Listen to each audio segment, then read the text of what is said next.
కదా, ఇసుక తవ్వకాలు ఆపమని చెప్పేసి సుప్రీంకోర్టు దాకా వెళ్ళారు కదా, అవును ఎన్జిటి ఇవన్నీ కూడా. అవును అప్పుడు ప్రభుత్వం తరపున అధికారికంగా తవ్వుతుంటే పర్యావరణం నాశనం అవుతుంటే, ఇప్పుడు ఎవడికి తోచిందో ఆడు దోచుకుతంటే పర్యావరణం నాశనం అవ్వదా?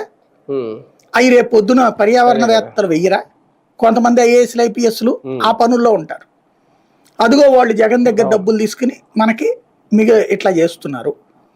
అట్లాగే మద్యం అనేటటువంటి దాన్ని ఒక స్ట్రీమ్ లైన్ చెయ్యాలి అని కొంతమంది అధికారులు జగన్కి సూచించారు. ఇప్పుడు ఇప్పుడు యాక్చువల్గా జగన్ సొంత ఆలోచన కాదు ఏది, ఆ ధరలు పెంచడం, అట్లాగే ఆ బ్రాండ్లు ఇష్టమైనవి లేకుండా చూడటం. ఇది మన డిబేట్లోనే మొన్న లక్ష్మణరావు గారు మాట్లాడుకొచ్చారు, జన చైతన్య వేదిక. ఆయన అప్పుడు మద్య నిషేధ సమితికి హెడ్, ఏది ప్రభుత్వం పెట్టినటువంటి దీనికి, ఏది మద్య నిషేధ ప్రచార కమిటీకి. వీళ్ళు చెప్పిన సూచన అతను అమలు చేశాడు. ఈయనతో పాటుగా కొంతమంది ఐఏఎస్లు ఐపీఎస్లు చెప్పిన మాట అది. ఆయన యాక్చువల్గా మొన్న ఎన్నికల్లో జగన్కి వ్యతిరేకంగానే పనిచేశారు, జగన్ ఓడిపోవడానికి పనిచేశారు. కానీ ఇప్పుడు జరుగుతున్న ఈ మద్యం వ్యవహారం మీరు చూసినప్పుడు ఏమనిపిస్తుంది? ఆయనకి తేడా అనిపిస్తుంది. అప్పుడు అదిగో అతను మళ్ళీ జగన్ కమ్ముడుపోతున్నాడు.